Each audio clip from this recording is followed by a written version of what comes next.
All right, gentlemen, straight to our next conversation. The narrative in Kaduna State, northwestern Nigeria, is fast changing from desolation to prosperity, particularly in southern part of the state. In Saminaka, in Lere local government area of the state, maize farming is now a big business. Some of the maize farmers there earn billions of naira from the crop. In our Journalist Hangout Weekend special, we focus on the billionaire maize farmers in Saminaka, their successes and challenges, with Babajide Kolade Otitoju as our guide. Here's the story. Here in Saminaka, Lere local government area of Kaduna State, maize is not just a cash crop, it is big business. Hidden in this quiet farming belt are some of the biggest maize farmers in northern Nigeria, men who earn billions of naira from the soil. Hamisu Idris is one of them, a farmer with numbers that can shock you.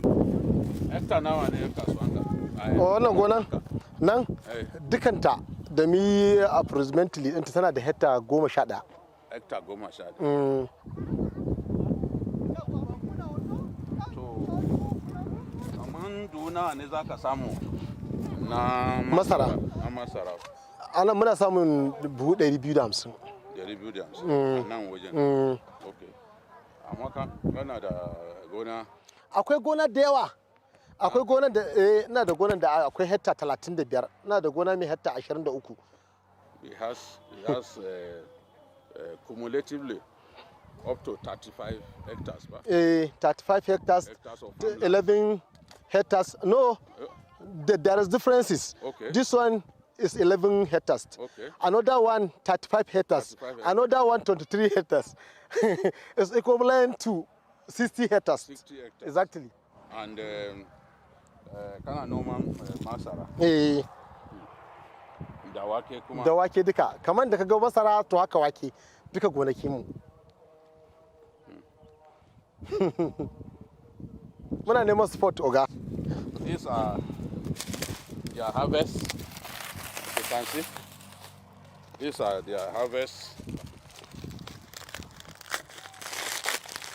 White maize. White maize. Me yasa kuna tare su haka? Saboda in a tara shi haka lokacin cirewa za a bi shi ɗaya bayan ɗaya, one by one, a cire shi a bar karan a wajen. Okay. Sauran shanu su zo su ci. Kuma wuna abincin dabbobi. Raguna. Raguna da shanu. So nothing is going to waste here because this is also a good animal feed, you know. So they gather what they've harvested in clusters, as you have seen.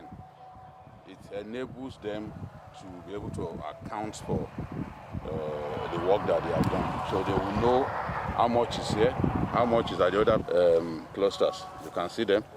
You know, they'll be able to account for them one after another. Back in yellow. Muna da shi. Another farm. Another yellow. farm, you have yellow. Okay, very good. So this is very solid, very good maize. And despite insecurity and high cost of production, something is happening here. A mild drop in food prices, a small but visible sign that government's intervention in the agri sector is beginning to bear fruits. Ko ruwa ya fara noma bai canza ba za mu bar noma mu rike kuɗin mu saboda kar mu shiga bala'i. To Allah ya sa. Amma dai abin ya ba mu tsoro bana. Wannan shine. So farmers are terrified about the way food prices are going down. This is what Malam Hamisu exactly is telling me. They are worried because they don't feel encouraged by the way these prices of food items are going down. Maize, they sold a bag of maize for 60,000 last year. Today, according to him, it's not me saying it. Exactly. Today, according to him, it has come down to 27,000 naira. Hamisu tells me he's not the biggest farmer in his family. His elder brother, Sani Sagau, who has been a farmer for more than 30 years, has bigger farms and makes greater returns. Aikinku shekaran nan. Alhamdulillah mun gode, kuma aiki yayi kyau, kuma mun gode zuwanku, muna murna da zuwanku, kuma muna yin amfani mai yawa. Muna yin masara sama da 10,000, 20,000. Muna yin wake beans, muna yin dawa, duk gashi kun gani, kuma sun yi kyau, kuma muna jin daɗin zuwanku. Dubu nawa kake samu akan masara? Masara wannan muna samun buhu 20,000, 30,000 ma. 30,000 na masara. Okay. It does up to 30,000 bags of maize. 30,000 bags of maize in the year 2024. At that time, it was sold at 60,000 naira per bag. So it made 1.8 billion naira on maize alone. On maize alone. So it's a big-time maize farmer here in Saminaka, which is the headquarters of maize production in our country. Kana yi ferin wake kuma? Do na kasamo? 2024. 20 trucks. Yes, sir. Ya samu 20 trucks. Ya kama nawa kenan? 20 trucks of white beans. 120,000 naira. 120,000 naira per bag. 120 per bag. 2024. Yeah, 2024. Yes, sir. So, Kai, how many bags can 20 trucks. 20 trucks. 6,000 bags per truck. He made 720 million from white beans alone. That's 6 trucks. 6 trucks of white beans. Akwai dawa. Okay, dawa.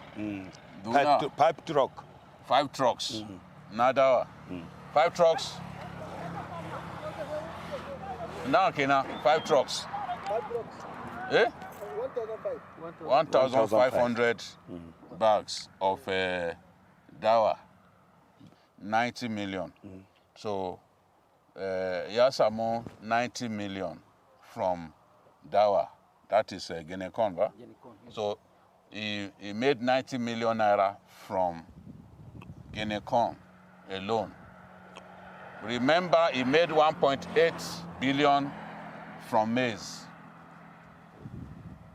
Now, I've just been told that he made 90 million from Guinea corn, dawa.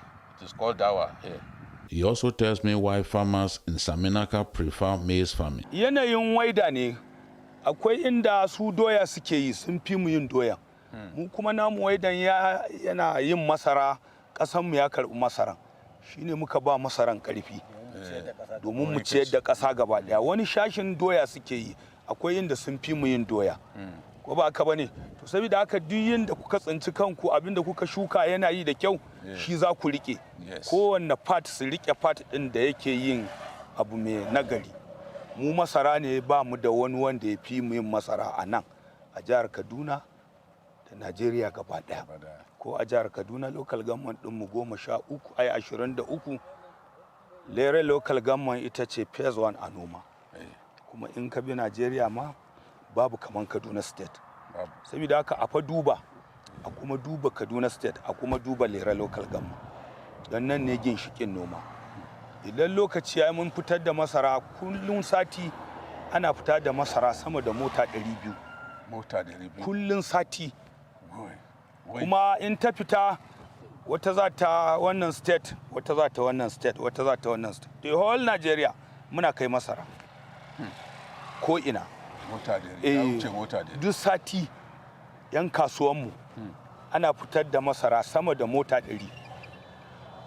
Kuma in suka fitan nan, kowane state suna zuwa. Kuma babban mota ne, ba 911 ko? Ton 30 ne, ton 35. Nan Olan Saminaka take ba ta kaya. Duk wasu kamfanoni ko ina Saminaka yake ba shi kaya. Saboda haka a duba a gani. Ya kamata a ba ku taimako. To muna da bukata. Muna da bukata. Muna da bukata.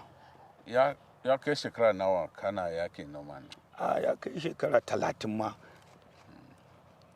Kuma mun sami wasu na yi ne. Sai mu karbe su yanzu kuma akwai wanda sun mafi mu matasa. A nan gari?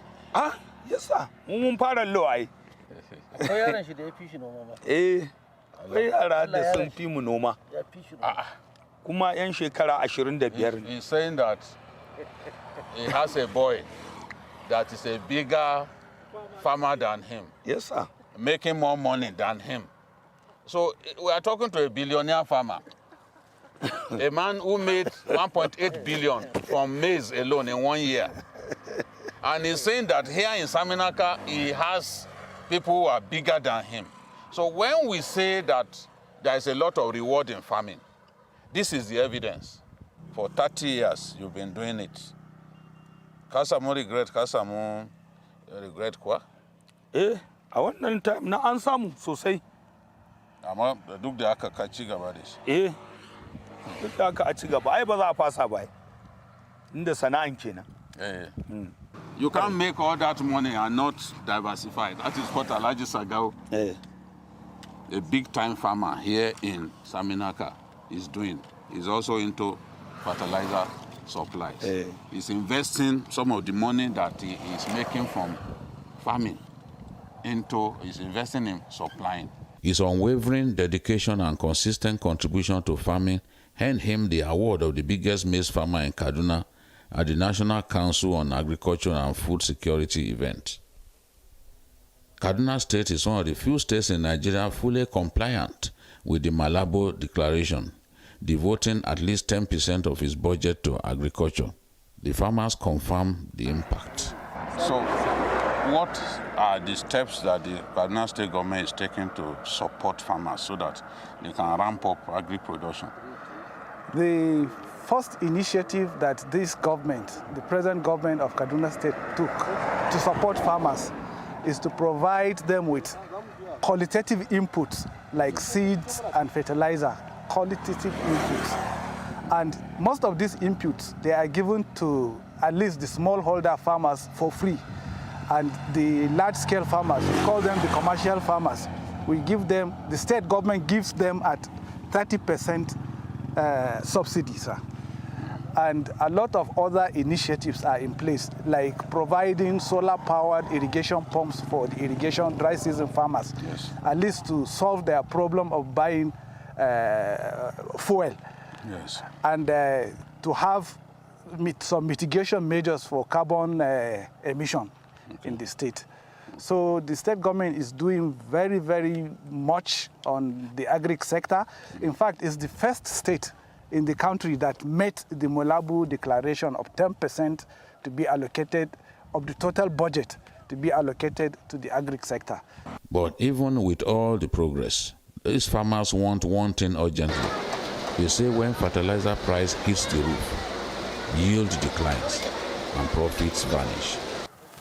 To, matsala da muke samu ba wani matsalan bana ne ma muka fi samun matsala. Taki yana tsada, masara kuma yana araha. To, nan gaba noman ya za a yi kenan. Sai da kamar yadda masara ya sauki ya kamata taki ya sauki. Ina supplier din taki daga dukkan kamfanonin taki. Muna kawo shi nan Lera local government, muna saidawa. To ya yi tsada, manoma suna shan wahalan saye yanzu. In gwamnati ta kawo tallafi ta assistant ɗinmu da taki, in taki ya yi ƙasa, kamar yanzu za ga kamfani yana 50,000 da wani abu, 60,000, yuriya yana 40, to ya zama cewa taki ya yi ƙasa, ya dawo irin 20 nan, irin 15, to shine manomi zai samu ya yi noma, wanda ko bai sayar ba zai ajiye ci. Amma in taki ya yi sama, in kuma masara ta yi ƙasa, kaga ba za ka iya yin noma ba. Iya san ka da abin dole sai ka bari, saboda ba zai yiwu ba. Kowa yana abubuwan saboda riba ne. In ba za ka samu riba ba ko ya kamata a ce ka bari. Ya kamata in ma baka samu riba ba kar ka fadi. To wannan dole ka fadi. To kaga ba za ka ci gaba da yi ba.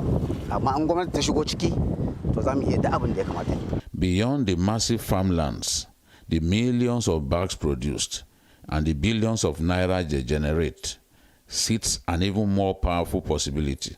With sustained support, Saminaka Nigeria's #1 maize-producing community, we continue to feed Nigeria and neighboring countries. Saminaka is a semi-urban community located in Lere local government area of Kaduna State, occupies a distinct position in the history of our nation. It is Nigeria's biggest maize producer. It is a community of enterprising people, hardworking people, and happy-go-lucky people. They've also talked about their problems and where they want government to provide assistance to them. The people of Saminaka need good roads. Some of the inner city roads are in deplorable condition, and the people want government to intervene in the area of infrastructure. They want government to provide them with good roads and other amenities.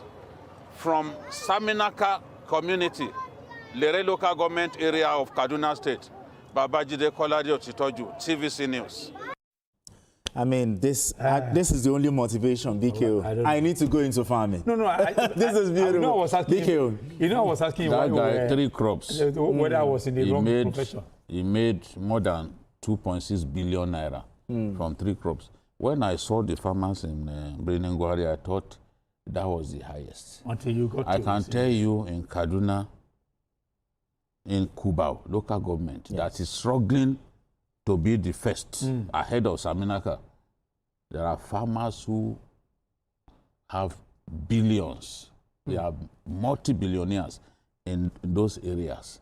And what that tells you is that, look, we have capacity to feed our people. Exactly. And you see some of these farmers in Kaduna State, you will not even know that they are rich. And I was mentioning that. I said they are very unassuming. They are rich. They are rich, very rich. It is a lesson. There's no air. Farming is the new frontier. Let's not kid ourselves. Yes. We must encourage people to go into farming. Hey, I'm so happy to do this. Do you know that even these grapes that we import from South Africa, it is produced in good quantity in Kaduna State, in Kudan, in Kudan local government area. So we need to continue to encourage this. Absolutely. No, what I want to know is how they acquire just the in land. 10 seconds. No, how they acquire the land. Maybe we should be thinking, I don't know. There is ample land in those areas. What are they doing with land? All right, gentlemen. BKO, beautiful report, I tell you. Beautiful report. Beautiful. I need to go into farming. But anyway, thank you so much, gentlemen. Before you thank me, I'm in no profession. BKO, thank you so much for doing this. Thank you. So, and the Lord will strengthen you. Keep doing this for us, okay? And that's it on Journalist Hangout this week. Join us next week for another episode of the program. You can watch the repeat broadcast of this episode tonight at 11. Join us on Sunday from 1:30 to 3:30 p.m. for Journalist Hangout on Sunday. We are on YouTube at youtube.com/TVC News Nigeria. I am Benga Oreshogun. Bye for now, and God bless Nigeria.